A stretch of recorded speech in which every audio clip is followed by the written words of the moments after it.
ನಮಸ್ಕಾರ. ಈ ದಿನ ನಮ್ಮ ಮನೆಯ ದೇವಸ್ಥಾನಕ್ಕೆ ದೇವರಿಗೆ ಹೋಗೋದರ ಅರ್ಥ ಏನು ಅಂತ ಅದ್ರ ಬಗ್ಗೆ ವಿಶ್ಲೇಷಣೆ ಮಾಡೋಣ. ಹಿರಿಯರು ಎಷ್ಟೊಂದು ಅರ್ಥಗರ್ಭಿತವಾದ ಒಂದು ಸ್ಥಿತಿಯನ್ನ ನಿರ್ಮಾಣ ಮಾಡಿದ್ದಾರೆ ಅಂದ್ರೆ ಪ್ರತಿಯೊಂದಕ್ಕೂ ಅದರದೇ ಆದ ಕಾರ್ಯವನ್ನು ಮಾಡಿದ್ದಾರೆ. ಮನೆ ದೇವರಿಗೆ ಹೋಗ್ತೀರಿ, ಅಲ್ಲಿ ದೀಪಾರಾಧನೆ, ಪೂಜೆ, ಹೋಮ, ಹವನ ಮತ್ತು ಮೃತ್ಯುಂಜಯ ಜಪ ಮತ್ತು ಧ್ಯಾನ, ಮತ್ತು ಅಲ್ಲಿ ಆ ನದಿಗಳಲ್ಲಿ ಕೊಂಡಗಳಲ್ಲಿ ಸ್ನಾನ ಮಾಡೋದು, ಅಲ್ಲಿರೋ ಪಾಸಿಟಿವ್ ಎನರ್ಜಿ ನಮ್ಮನ್ನ ಎಷ್ಟೊಂದು ಹ್ಯಾಪಿನೆಸ್ ಕ್ರಿಯೇಟ್ ಮಾಡುತ್ತೆ ಅಂದ್ರೆ ಈ ಒತ್ತಡಗಳಿಂದ ಪ್ರೆಷರ್ಗಳಿಂದ ನಾವು ವಿಮುಕ್ತರಾಗಿ ಹೋಗಿರ್ತೀವಿ.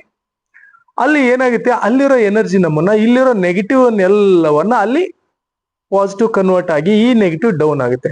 So that's called battery charger ಅಂತ. ನೀವು ನೋಡಿ, ಬ್ಯಾಟ್ರಿ ವೀಕ್ ಆಗಿರ್ತದೆ ನಿಮ್ಮ ಮೊಬೈಲ್ದು, ಚಾರ್ಜ್ ಇಟ್ಟಾಗ ಅದು ಎಷ್ಟೊಂದು ಚೆನ್ನಾಗಿ ಬರುತ್ತಲ್ವಾ. ಹಾಗೆ ನಮ್ಮ ಎನರ್ಜಿ ಲೆವೆಲ್, ನಮ್ಮ ಚಕ್ರಗಳಲ್ಲಿ ಇರ್ತಕ್ಕಂಥ ಸೋಲ್ಗಳು ಫೇಲ್ ಆದಾಗ, ವೀಕ್ ಆದಾಗ ನಮ್ಮಲ್ಲಿ ಹ್ಯಾಪಿನೆಸ್ ಡೌನ್ ಆಗಿರುತ್ತೆ.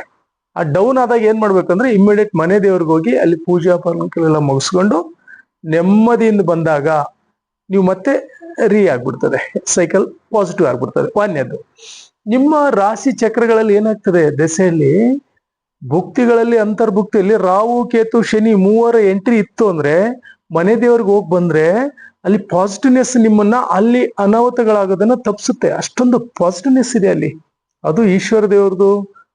ಈ ತರ ನವಗ್ರಹಗಳಿಗೆಲ್ಲ ಪ್ರಾಣ ಪ್ರತಿಷ್ಠೆ ಚೆನ್ನಾಗಿ ಇರ್ತಕ್ಕಂಥ ದೇವಸ್ಥಾನಕ್ಕೆ ಹೋಗಿ ಬಂದಾಗ ನಿಮ್ಮಲ್ಲಿ ಒಂದು ವೇವ್ಸ್ ಸ್ಟಾರ್ಟ್ ಆಗ್ಬಿಡುತ್ತೆ. ಎಷ್ಟು ಪಾಸಿಟಿವ್ ಅಂದ್ರೆ, ಸೊ ಮಲ್ಕೊಂಡ್ರು ಹ್ಯಾಪಿಯಾಗಿ ಮಲ್ಕೋತೀರಾ, ಪ್ರಸಾದ ಊಟ ಮಾಡಿದ್ರು ಹ್ಯಾಪಿ ಆಗಿರ್ತೀರಾ.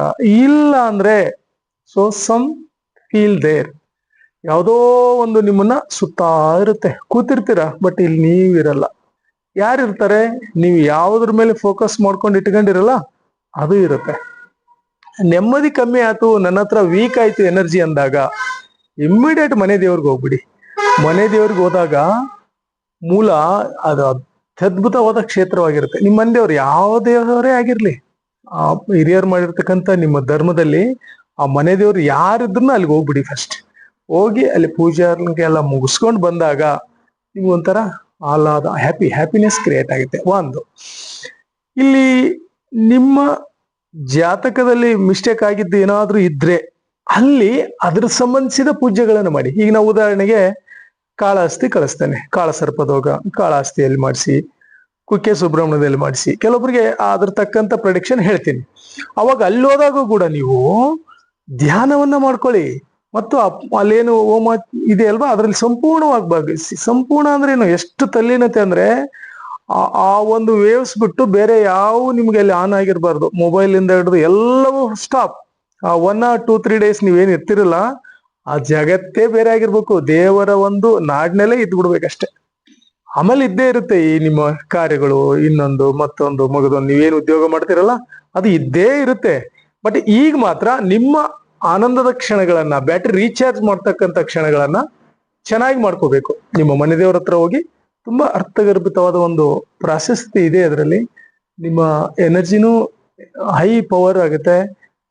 ಸೊ ನಿಮ್ಮ ಸೋಲ್ ಅಲ್ಲಿ ಒಂದು ಶಕ್ತಿ ಹೆಚ್ಚಾಗುತ್ತೆ. ಯಾಕೆ ಅಂದ್ರೆ ಆ ಸೋಲ್ಗೆ ಚಾರ್ಜ್ ಮಾಡ್ಬೇಕು ಬ್ಯಾಟ್ರಿಯನ್ನ. ಏನು ಅಂದ್ರೆ ಧ್ಯಾನ, ಅಲ್ಲಿರೋ ಮಂತ್ರೋಚ್ಚಾರಣೆ, ಅಲ್ಲಿರೋ ಗಂಟೆಯ ನಾದ ಶಬ್ದ ವೇವ್ಸ್ ಇದೆಯಲ್ಲ ಅದೆಲ್ಲವೂ ನಮ್ಮ ದೇಹದ ಅವರವನ್ನ ಕ್ಲೀನ್ ಮಾಡುತ್ತೆ. ಅವರ ಕ್ಲೀನಿಂಗ್ ಆದಾಗ ನೀವು ಸೊ ನೆಗೆಟಿವ್ ಬಾಂಡೇಜ್ ಇಂದ ಹೊರಗೆ ಬರ್ತೀರಿ. ಇಲ್ಲ ಅಂದ್ರೆ ಅದೇ ಚಕ್ರಗಳೆಲ್ಲ ವೀಕ ಇದಿಷ್ಟ ಆದಾಗ ಮತ್ತೆ ಸೊ ಎನಿ ಡಿಸೀಸ್ ಅಟ್ಯಾಕ್ ಆಗ್ಬಿಡುತ್ತೆ, ಸಮ್ ಡಿಸೀಸ್. ಹೀಗಾಗಿ ಕಾಯಿಲೆಗಳಿಂದ ನಾವು ಹೊರಗೆ ಹೋಗ್ಬೇಕು, ಎಲ್ಲ ರೀತಿ ನಮ್ ಚೆನ್ನಾಗಿರ್ಬೇಕಂದಾಗ ಇಮ್ಮಿಡಿಯೇಟ್ ನಿಮ್ಮ ಮನೆ ಕ್ಷೇತ್ರ ದರ್ಶನವನ್ನ ಮಾಡಿ. ಆ ಭಗವಂತನ ಆಶೀರ್ವಾದ ನಿಮ್ಮೆಲ್ಲರಿಗೂ ಸಿಗಲಿ. ಯಾರ್ಯಾರು ನಿಮ್ಮ ಮನೆಯ ಕ್ಷೇತ್ರ ದರ್ಶನ ಮಾಡಿಲ್ಲೋ, ನನ್ನ ವಿಡಿಯೋ ನೋಡೋರು ಯಾರಿದ್ರು, ಮೊದಲು ನಿಮ್ಮ ಮನೆ ದೇವ್ರು ಯಾರಿದ್ದಾರೆ ಅಂತ ತಿಳ್ಕೊಂಡು ಅಲ್ಲಿ ಹೋಗಿ ಬನ್ನಿ. ಕೆಲವೊಬ್ರಿಗೆ ನಮ್ಮ ಮನೆಯವ್ರು ಯಾರು ಗೊತ್ತಿಲ್ಲ ಸ್ವಾಮಿ ಅಂತಿದ್ದಾರೆ. ಬಹಳಷ್ಟು ಜನ ಬೆಂಗಳೂರು ಕಡೆಯಲ್ಲೆಲ್ಲ ಹೇಳ್ತಾರೆ ಗೊತ್ತಿಲ್ಲ ಸ್ವಾಮಿ ನಮ್ಮ ಮನೆ ದೇವರು ಅಂತ. ಹೋಗಿ ಕೇಳಿ, ಪೂಜ್ಯರನ್ನು ಕೇಳಿ ಹೋಗಿ ಒಂದು ಅಭಿಷೇಕವನ್ನು ಮಾಡಿಸ್ಬಿಡಿ. ಆಗ ನಿಮ್ಮ ಕಷ್ಟ ಕೋರಿಕೆಗಳು ಎಲ್ಲವೂ ಈಡೇರ್ತವೆ. 100ಕ್ಕೆ 100 ಸತ್ಯ. ಇದು ಬಹಳ ಅದ್ಭುತವಾದ ಪವಾಡಗಳೇ ಆಗಿದಾವೆ. ಹೀಗಾಗಿ ಎಲ್ಲರೂ ಈ ವಿಡಿಯೋ ನೋಡ್ತಿರೋ ಎಲ್ಲರೂ ಈ ಒಂದು ಕಾರ್ಯವನ್ನ ಮುಗಿಸಿ ಯಶಸ್ವಿಯಾಗ್ರಿ ಅಂತ ತಮ್ಮಲ್ಲಿ ಪ್ರಾರ್ಥಿಸ್ತೇನೆ.